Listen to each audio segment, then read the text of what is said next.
Alright, hello and welcome to the channel. You're joining us here in our Rivian R1, the pre-refresh, and today we are going to be talking about, finally, all of the confirmed news about the R1 refresh, or what they're now calling the Gen 2. It's a bunch of manufacturing changes, cost reductions, improvements like heat pump for efficiency and better usage in the winter, as well as a few like design changes here and there, some accessory changes as well, and some big stuff coming software-wise over the next few months too. And not everything is going to be coming to the existing vehicles like ours. So we'll share our perspective as existing R1 owners, tell you how jealous and upset we are about it, if at all. So come along with us and let's drive.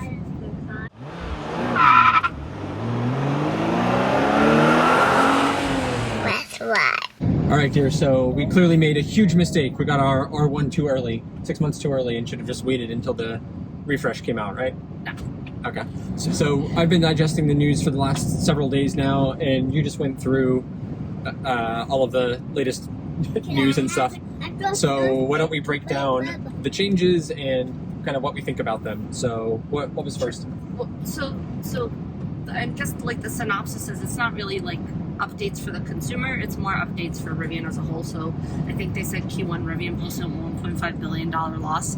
So they really needed to find, like, to be sustainable and to become profitable as a company, they needed to find ways to make the manufacturing of the vehicle cheaper, and that's what all these upgrades are really focused on. It's really changing their manufacturing process so they can compete and find some semblance of profitability, because otherwise they're just going to go belly up like every other company. Yeah. I think their overall strategy basically was, it's not that different from Tesla or anybody else. Yeah. Start with the high-end, almost more of like loss leader one to kind of start building the brand. You at least something that you can charge more for and recover a little bit more of like your research and development costs for. They also, this also talked about the fact that because they also had to focus on making the they had to do upgrades to the facility, so like they couldn't really focus on this stuff. Yeah. So this is just a complete revamping, like their whole engineering strategy, etc. Changes here. So they've pretty much. So the biggest upgrade is from like calling it wiring. So they've gone to this zone. I guess they're calling it zone wiring, which is the only other car company that does it is the only other car company that does it is Tesla. Sorry. So, and it also talks about from a consumer perspective, like they'll be able to do upgrades differently as well, software upgrades differently, because they can like just do targeted upgrades. So it's not like the whole thing needs to be upgraded. So I guess I don't know what that means to like for individual us. subcomponents in the architecture of the vehicle. I guess that makes sense. Instead of having to like push a total firmware for like every single system in the car, just do individual ones. Exactly. Because they're more like zonal, I guess. Okay. Yeah, which I guess we won't see a benefit in that, so we'll probably be late. I think it doesn't specifically talk about this, but like I think for us what that means is we will get upgrades later, software refresh later, because for us it would have to be a full push. Yeah. Versus just like a component push. It's sort of like not this X15. Sort of like Android years ago. It used to be you would get just one big update with every single thing all at once, and they moved toward individual components. So like you would start getting updates that you wouldn't even like get announcements for, but you would sometimes see them a little bit more regularly. Yeah. Like this is just for the cell modem. But I feel this is just for the camera improvements. Yeah. This is for the Play Store, and then they even started moving toward like individual backend service API service library updates as well.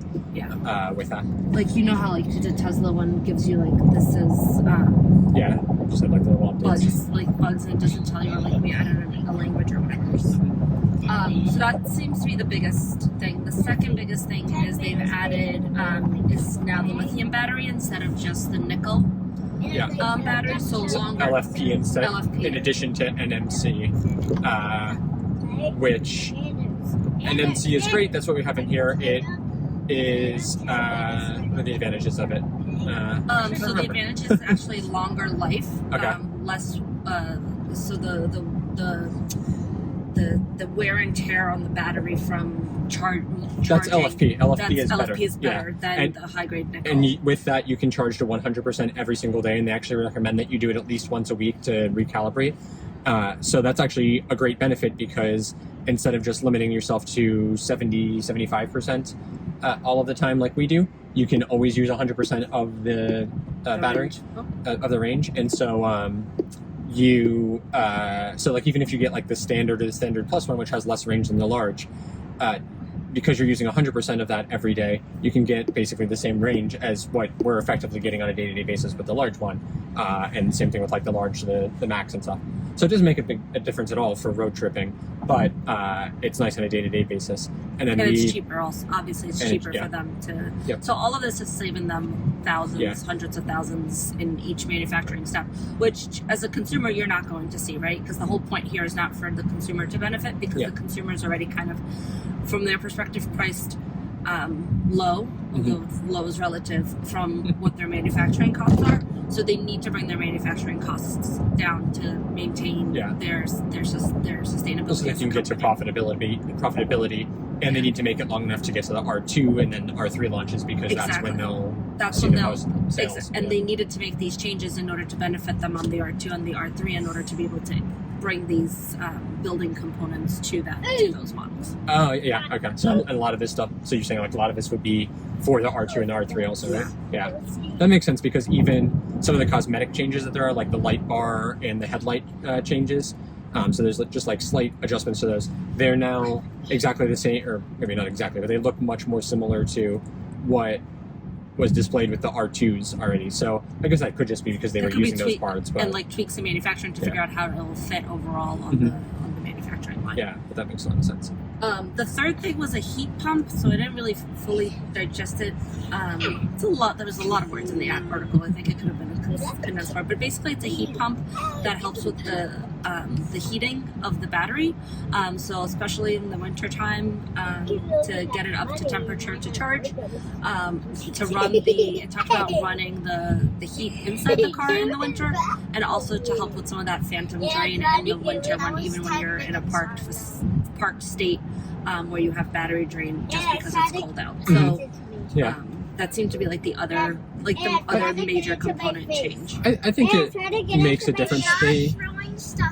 Initially they had said that the R1s really didn't need a heat pump, because the larger the vehicle is, the less a heat pump benefits things, because and especially like in a quad motor vehicle like this, they can use a lot of the waste heat from the motors to heat up the electrical components and keep them at the right temperature, including the battery, which needs to be in a very specific range for best charging. But I guess I think that might be something that they need for the R2 and the R3. Exactly, Yep. And I think now that they're like scaling, it's not an incredibly expensive component, and it can definitely help with efficiency, and it'll be good like as they're starting to sell in colder places like Canada and in Europe and stuff with the R2s. We actually learned while we were driving up to Montreal that they're not even importing into Canada. Yeah, we met a guy who has an order for one in Montreal and can't get one yet, and has been waiting for over 2 years. So the other thing is the software, right? So it's like that gaming screen. So apparently, like the graphics are apparently supposed to blow it out of the water when it comes out. Yeah, they did major upgrades to the graphics and processing chips in the R1. So I mean, ours is totally fine, and it uses Unreal Engine for some of the vehicle displays, but the new one is massive improvement, including a bunch of NVIDIA chips inside for graphics processing. The other thing is, so they're going to have the subscription-based services, right? The Google Cast or whatever. Yeah. But it sounds like they're close to a deal with Apple Music, so you'll be able to get Apple Music as part of your settings now. And they said that will come with high fidelity and Dolby Atmos for surround sound, which would be really nice. I'm excited for that. I am a happy user of Apple Music, and I always feel like it sounds better, and I think it's going to sound awesome in the sound system here. Now, in the new R1s, there are a whole bunch of different trim options and different options too, and one of which is an upgrade in the speaker system. So I don't know exactly like where ours kind of fits in. I think it's sort of in the middle. So like the base unoptioned up new one, I think has fewer speakers than this one, But then if you option up, you would end up with more speakers than this one. I can't imagine needing more speakers than this. Yeah, this one sounds awesome. But along with those, so we should get all of those updates to like media playback and stuff. But one thing we'll be a little bit left behind on is because we don't have all of that additional computational power, we will not get the new version of the driver assistance suite. Will be on Highway Plus, or whatever it's called, Highway Assist still, which they're going to continue developing, and they said they would not like leave it behind and we'll keep investing in it. But the new one will basically be like on a divergent path and get a lot more functionality and improvements. It'll have automated lane changes. But that's also because there's going to be more cameras and radar. Yes. And different refresh speeds on the new model, so it kind of has to diverge because it's not even using the same technology. Oh, there's glare. But it sounds like a bunch of that will probably also be. It's not like there are going to be new subscriptions now, including the one for the media playback and premium connectivity. So right now we have internet through here and all of the streaming services and stuff just included. We don't have to pay for any of that. We have the hotspot, but it sounds like basically when they're going to have like a software update that comes with things like Apple Music and YouTube and Chromecast support, and at that point they'll shift it over, and then you're going to have to pay a monthly subscription for all of that, plus the internet and hotspot and stuff. It's going to be $15 a month or $150 for the year, which is 150% of what you pay for the Tesla one. So we're probably still going to do it, if I'm honest. I like having all of us. You have to pay to have the music in your car? Yeah, you can also just tether from your phone, apparently. I was just tether from the phone, to be honest. Yeah, you can. It's just going to be a pain. I don't need the hotspot. I don't need, to be honest. No, but like we're going to want it for them with streaming video and stuff. Yeah, but as long as you have, but at the same time you have, okay, so here would be my argument on that. If you can do that month to month, I would only do it for when we're doing road trips, right? Yeah, sure. So why am I paying for it if like for 6 months I'm not going anywhere? Yeah. And then the other argument I would have is you still have the ALEXA in here, which I can't say because I don't have to read her. So from a music perspective, you have that. I think that might be part of the subscription too, because that needs internet. Okay, well, let's see. We'll just do radio only. Yep. Yeah. But honestly, the streaming from your phone to here, the Bluetooth connectivity is so easy to do that I would just do it. It's not like so those seem to be like the biggest. Mm-hmm. There's like a couple of little things here and there too. Like I said, the light bar and the headlights are a bit newly designed. The light bar in the front now has sequential lights on it to show like you're charging, how charged you are from the outside, which I thought this one did before we bought it, but it doesn't. It's just one light bar. Where are you sitting that you're sitting and watching the front of your car? I don't know. Sitting at a lovely restaurant, enjoying a rosé while you're waiting. I guess not while you're waiting to charge, but I don't know. Yeah. Whatever. There's that, and then the other thing is there's now ambient lighting on the inside, which we already have, but you can customize the colors. But it's unclear yet if we'll be able to do that in here, because there are clearly different colors on this one. Right now, it's just always like yellow, or yellowish white. In the past, though, during Halloween, they have like custom software kind of little thingy here, and it's orange, so clearly it has different colors in it. So we should be able to like customize the color a little bit, but we might only have, who knows, a few options, whereas the new one will have a whole bunch of different ones. They got another feature that I'm kind of ambivalent about. Oh, yeah, I mean, you never I don't care. I've never even noticed that. And then they've changed a few of the accessories too. So the camp speaker will be an optional accessory now. I think I saw it was $450. I don't know if who's going to buy that for that. They've got to make it better if anyone's going to buy that. But I'm glad we've got ours and use it periodically. We forget that we have it. Yeah, I know. It'll be replaced with like a little shelf instead, which is nice. Especially since there's still no glove box. I think it'll be like kind of tucked in there. The stuff that I read through and talk about, that stuff will... Oh, what about the 0 to 60 in 2.5 seconds? Oh, and then there's some new trim levels too. So the new quad motor... What's it called? Adventure. Adventure is the current one. Apex... Oh, I can't think of the name. It's like something to do with mountaineering, basically. That trim level, which is like the most expensive one, in the R1T... will do 0 to 60 in 2.5 seconds. So just for reference, the only other cars that can do that are like a McLaren, Ferrari Enzo, and like some other cars. So you're going to have a pickup truck and a 7-seater that are able to do a quarter mile. Yeah. It's not the 0 to whatever. It's a quarter mile sprint. We'll be able to do a quarter mile sprint. It's the same as some of the world's fastest sports cars out there. Like the Remorse Navara, which is the fastest EV, and it's slightly faster than the Cybertruck, Cyber Beast, which they said was a great troll. I just like the new badging too. So the quad one, it's like a special little design, and then it has gear guard on the back too, and the badging, which that's cute. I think is cool. But it looks like the yellow accents on the outside are going to go away with the Gen 2 one, so people will know that we've got an OG one. And then on the inside, so we already knew that our Forest Edge trim here was going to be discontinued, but it looks like they are bringing 3 trim levels now. There's still going to be the Ocean Coast, which is like the white one that has been there for a while. It has driftwood as like the wood accent, like kind of a grayish wood, which I think looks great.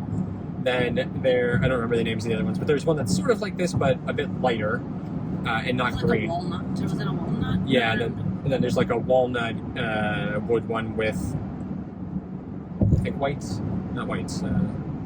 bluish. I remember. No, I think the third one is like slate blue and very light wood, which I think looks the best one. That's probably the one I would do if we were getting a new one. And then there's like a walnutty kind of one, which in the picture, or the like design kind of thing, looks very bright and sort of unnatural, but in the pictures looks much better. So we'll go check these out in person when they're eventually in the stores. I've not seen anything yet that they are in any of the Rivian spaces, except for, where did I see? Seattle, I think, had one already. Well, Seattle had all the refreshes there. Yeah, that's what everyone got to test them. So, what do you think overall? Should we trade in now to get a new one? No. I think there's like nothing really noticeable, and the cost savings, I'm glad that they're doing it. I guess the only maybe thing is the lithium battery. Yeah. But it charges slower. That's what I was trying to remember before. The advantage of NMC is that it charges faster, especially in deep charges. So, for us with road trips, especially with this large battery, it's very rare that we would really need like a day-to-day charge of close to 100%. So it doesn't make a big difference. But that would be a nice advantage. Yeah. But overall, I think basically we'll have to like spec it out at some point. I think to get one that would be similar to this, we would actually end up paying a bit more now. I would think so, because they're smart. They're adding more stuff and features and like differentiating that way. Yeah. Which they need to do, right? Yeah. But that's a big thing too. Like, there's so many more tiers and options between stuff now. And like the base model is, I think 74, 75. 74.9. 75.9. Yeah. So eligible for the tax credit if the individual is, and will be eligible if you lease it, which would be nice. And then you can spec all the way. I think the quad motor R1T with all of the options and stuff has got to be like, it's definitely over 100,000. It might be close to like 120. But you have so many different options, 4 different levels of batteries. You have dual motor performance, tri-motor, and quad motor. So there's and then like all 3 different trims, plus a lot more options and accessories now too. So they're differentiating stuff a lot more now. You have like this ladder of pricing, which I think is great. When we got this, it was basically, do you want R1T, R1S?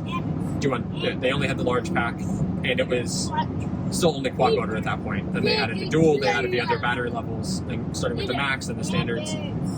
This stuff has fleshed out a whole lot, even just in like the 6 months since we got this one. But yeah, I mean, for me, nothing like compelling enough. Like it's almost like an iPhone. Like, I'm okay waiting, the upgrade cycle now, and when we eventually get our next one in a few more years, if it's like a Gen 3 one, it would be even more meaningful of updates at that point. I mean, I would even see right, like the thing is like before you, like, we were switching cars, it was also kind of like upgrading based on our lifestyle, like our personal like positions too.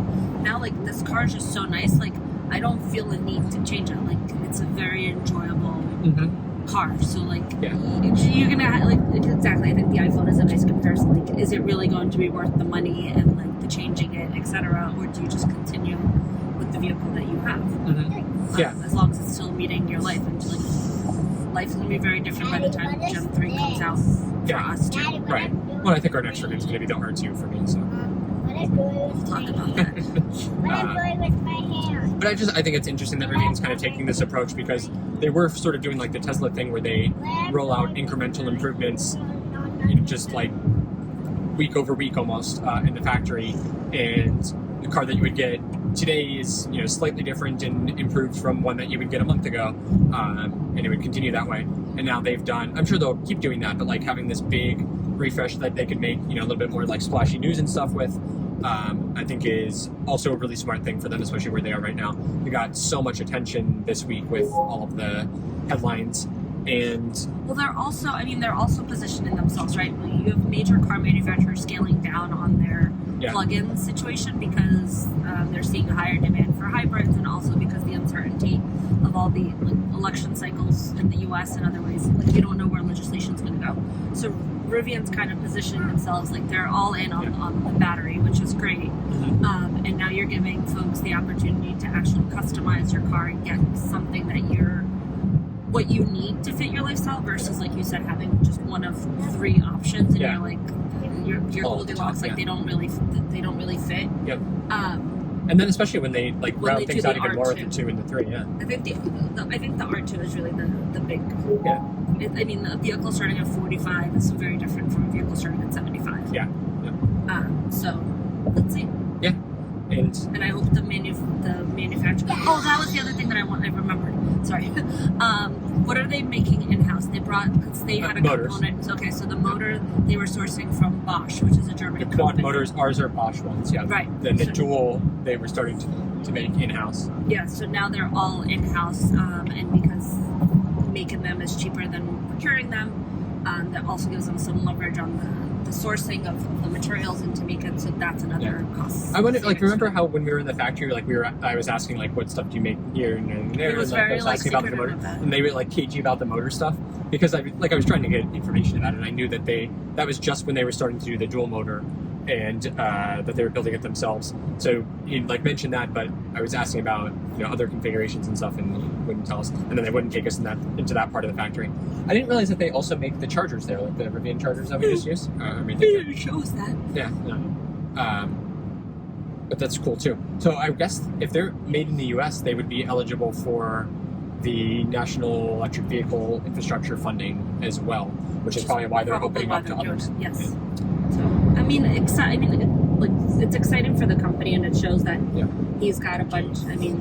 Obviously the people leading the engineering department and stuff are using their brains and thinking longevity wise. Obviously focused on cost, and also nice that it's not cost savings just at the sacrifice of heads, which is what other car companies are doing. Like they're shutting down major R&D, they're laying people off from their manufacturing. Just yesterday, Volkswagen said that they were cutting. Volkswagen announced that they were cutting, I think, 60 million or billions. Million doesn't seem like enough. Billion? That seems too much. That seems like too much. But anyway, they were going from 180 something, I guess, million to 120 million of investment in pure battery electric vehicles over the next couple of years. Well, not for nothing. They also just cut a bunch of model lines that were going to come to the U.S. And I am not convinced we're ever going to get the Buzz here. No. We're supposed to. Anyway, it's not about Volkswagen. But along with that, and with all of the stuff with Tesla right now, I think if anything, I think it's getting underreported. I think there are a lot of people that are afraid to say too much about their opinions about Tesla and Elon. And I think in surveys and stuff, if anything, the numbers of people that are saying they're reconsidering a Tesla purchase or wouldn't consider one now. Yeah, be careful though. The last headline I just saw was Cybertruck sales surge. And so, if any, whatever. So with all of that, I think Rivian is really doing a great job to put themselves in a position to capitalize on a lot of that and basically be there.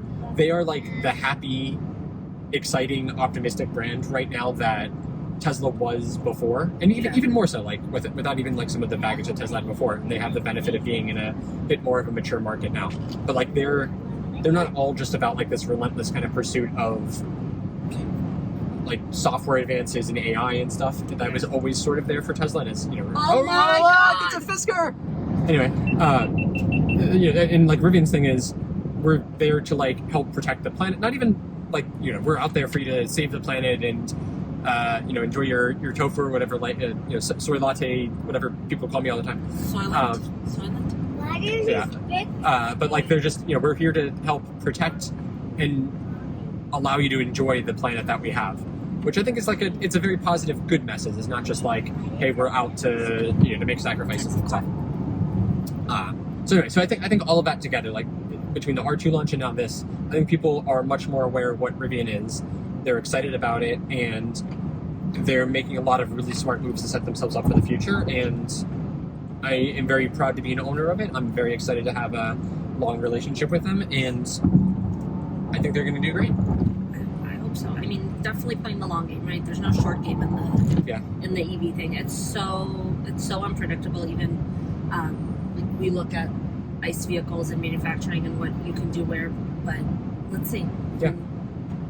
Let's start exporting to Canada, Rivian. It sounds like you have some customers out there that want their cars. Yeah, definitely, yeah. It was cool having it there. We were turning as many heads as like the McLarens and Ferraris driving through Montreal.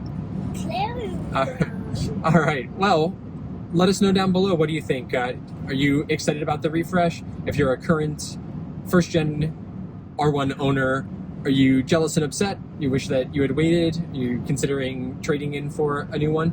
And if you're not, does the refresh now have you excited enough that you are going to put down a order and deposit for one? Sound off. Let us know what you're most excited for. All right. Well, with that, thank you so much for watching, and we will see you out there on the road, maybe in a refreshed Gen 2 R1 in the future. Bye.